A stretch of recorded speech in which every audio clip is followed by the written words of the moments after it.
बिल्कुल, चुनाव तो हम लड़ेंगे ही, क्योंकि मैंने हमेशा से ही बताया कि लोकतंत्र का हिस्सा हम बनना चाहते हैं, विधायिका का हिस्सा बनना भी उसका एक पार्ट है, तो हम चुनाव तो लड़ेंगे। निश्चित तौर पे मैं नामांकन पत्र भरूंगी।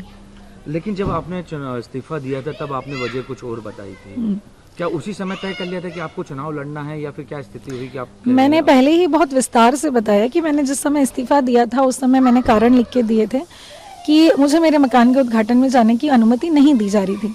और जब मैंने पता किया इन 2-3 महीनों में, तो मुझे मालूम चला कि ये सब राजनीतिक कारणों से हो रहा है। मैं हमेशा से चाहती हूँ कि इस देश में अच्छी व्यवस्था बनी रहे, और व्यवस्थाएं बनती है अधिकारियों से और हमारे जनप्रतिनिधियों से। अधिकारी रह के मैंने देख लिया, राजनीतिक मंशा अगर अच्छी हो तो अधिकारी भी अच्छा कार्य कर सकते हैं। इसीलिए मैंने ये फैसला लिया कि अब मैं विधायिका में जाऊंगी, और जो अन्याय मेरे साथ हुआ है उस अन्याय के खिलाफ हम लड़ाई लड़ेंगे, ताकि किसी और के साथ इस तरह का अन्याय ना हो। तो ये सब ग्रेजुअली हुआ है, और आज हम जो है चुनाव लड़ने के लिए तैयार हैं। आपको क्या लगता है जिस समय आपको मना किया गया, तो उस समय तो आप किसी राजनीतिक से नहीं थी, आप एक आईएएस हैं, आप पद पे थी, तो ऐसे अधिकारी के साथ जो सर्वोच्च पदों पे रहते हैं, वो जो पदों पे पहुंचे, उन अधिकारियों के साथ भी आपको क्या उस समय कहाँ से आपको लगा कि आपके साथ राजनीति हो रही है, और क्यों लगा? बिल्कुल, क्योंकि मैं जहाँ पर मकान का उद्घाटन था वहाँ पर सर्वधर्म प्रार्थना होने जा रही थी, और चूंकि मैं उस क्षेत्र में पिछले 5 साल से हूँ, मेरी पोस्टिंग वहाँ 2018 से 2021 के बीच में रही है, लोगों के बीच नहीं, आमला लोगों के बीच में रही हूँ, जनता का स्नेह और प्यार मेरे साथ रहा है। तो लोगों ने ही मुझे एक ऑप्शन के तौर पे उस समय भी देखा था जब मैं वहाँ पर पदस्थ थी, इसीलिए मेरा ट्रांसफर फिर जगह जगह बार बार हो रहा था, क्योंकि वहाँ के जो माननीय थे उनको परेशानी हो रही थी।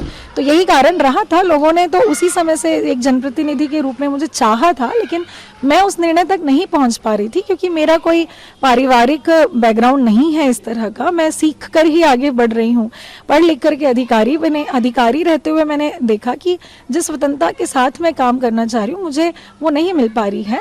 और फिर हद तो तब हो गई जब मुझे मेरे घर के उद्घाटन में अनुमति नहीं दी गई, तो तभी मैंने अपना इस्तीफा दिया, और ग्रेजुअली फिर हम यहाँ बढ़े। मैं किसी राजनीतिक दल से कभी जुड़ी नहीं रही।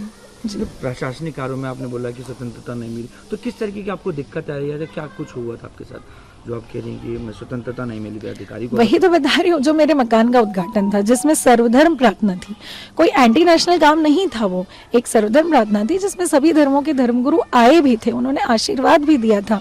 मैं चाहती हूँ कि मैं लोगों अंतिम व्यक्ति तक के पहुँचूँ, छोड़ के अंतिम व्यक्ति तक के, और उसके लिए मैंने अपनी नौकरी में भी वो कार्य किया, और मैं हमेशा करना चाहती थी, क्योंकि आमला में मेरी पहली पोस्टिंग थी, मेरा वहाँ लोगों से जुड़ाव था। इसीलिए मैं चाहती थी कि एक घर सबको बनाना होता है, मैं अपना घर वहाँ बनाऊं, लोगों से हमेशा जुड़ी रहूं, ताकि मैं अपने रिटायरमेंट के बाद वहाँ पर अपने जो मेरे कार्य हैं, जो मैं करना चाहती हूँ समाज के प्रति, देश के प्रति, वो मैं कर सकूं। तो मेरी प्लानिंग तो रिटायरमेंट के बाद की थी, लेकिन ये परिस्थितियाँ अभी बन जाएंगी मुझे नहीं मालूम था।